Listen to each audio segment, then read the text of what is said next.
Hi, welcome to edsguitarlessons.com. I just want to teach a little class on music theory. Basically, you need to understand these kinds of things to help you to be a better musician, and also to maybe help you be a better composer of music, understanding your fretboard and why some notes work and why other notes don't work. Okay, so I want to keep it simple. We can go into intervals, we can go into Roman numerals, we can go into a lot of different things that can take a long time, but I want to try to simplify it, okay? And assume that you already know what notes are, and that you already kind of know what maybe the major scale is, the do, re, mi scale that maybe you've heard in grammar school. And hopefully you have some kind of background with music. But this is kind of just to help you understand as a musician, how can I understand what a chord is, what makes up chords, what makes up notes, what makes up scales, okay? And so I want to kind of break it down as simply as I can without going into the minutia, because that's when people's and my students' eyes start rolling back in their head if we get too complicated sometimes, okay? So basically, let's just start with a note. Everyone knows what a note is, okay? So you got a note. It gets boring if that's all you can do is just sing one note, okay? So you got to add to it. If that's all you played on your guitar was one note, then that you're going to be a very boring musician. So someone came up with the idea that we need more than one note, okay? So they ended up making a scale, okay? You can look up the history of the major scale and so on if you want to know more.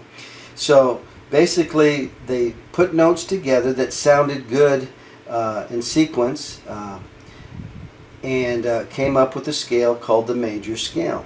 In this case, we're going to use one of the easiest scales to kind of reference to is the C scale, because it has no sharps and flats.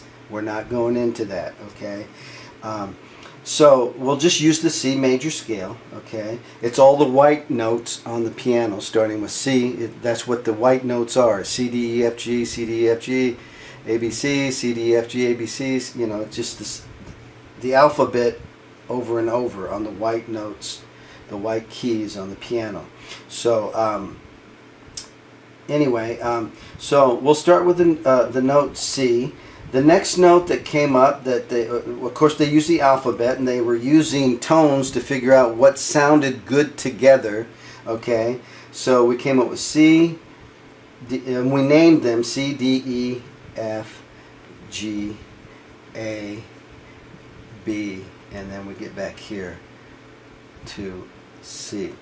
So 1, 2, 3, 4, 5, 6, 7, 8. Notice that there's 8 notes there from C to C, okay? And I'll play the C major scale for you.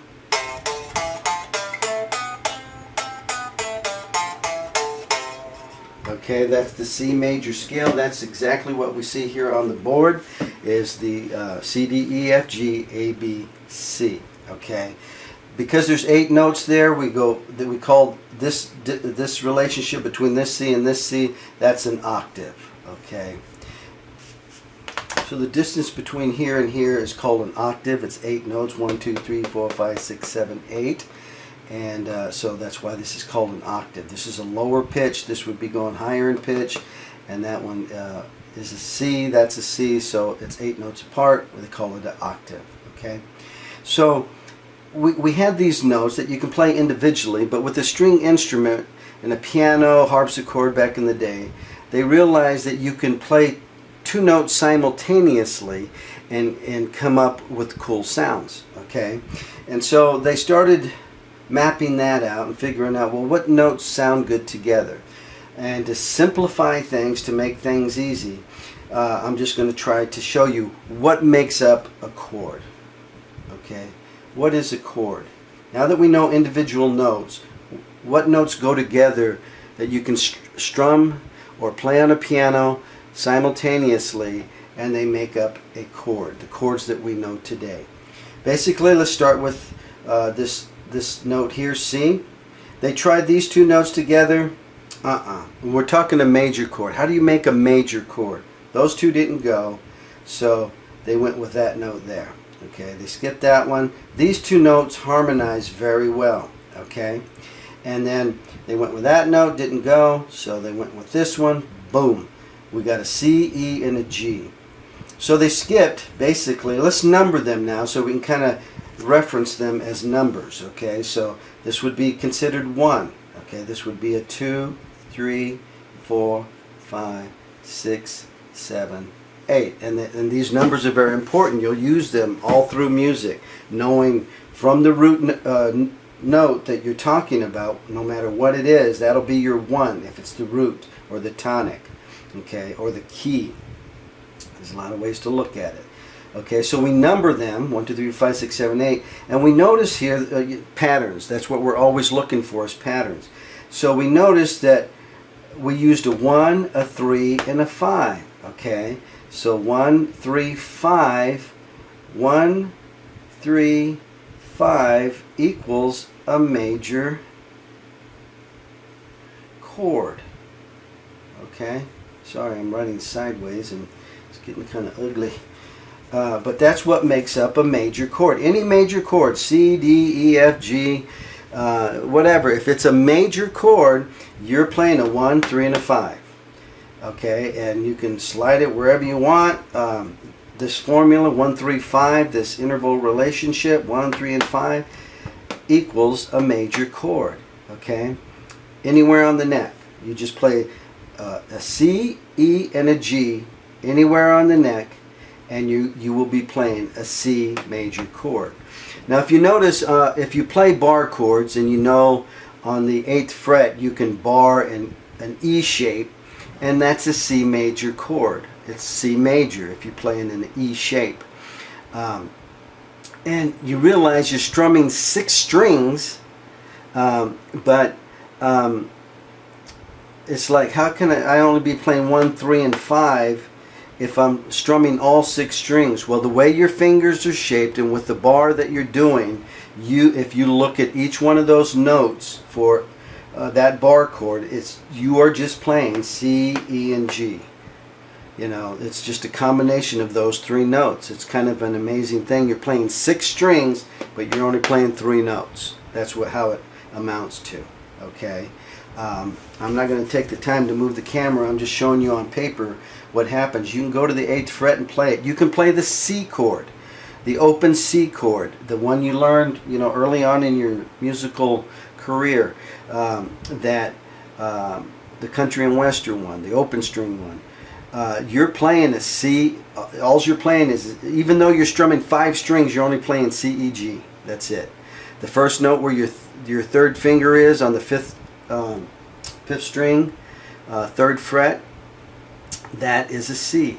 The next note is an E where your middle finger is. We have an open G there that we're playing, and then the 1st finger is on the 2nd string, 1st fret, and that's a C. Okay, and then the next string down is an E. So if we were looking at it here, you know, when you see a C chord, how do you like that guitar? Pretty cool, huh? And 4, 1, 2, 3. Okay, we're playing that note, and that note for a C. That's a C, that's an E, that's a G, that's a C, and that's an E. We don't play that one because we want the C note to be the bass note. Okay? And if you know in your book, it has an X there to not play that. So that's your C, and it follows this example of skipping a note. Okay? 1, 3, 5. It's right there.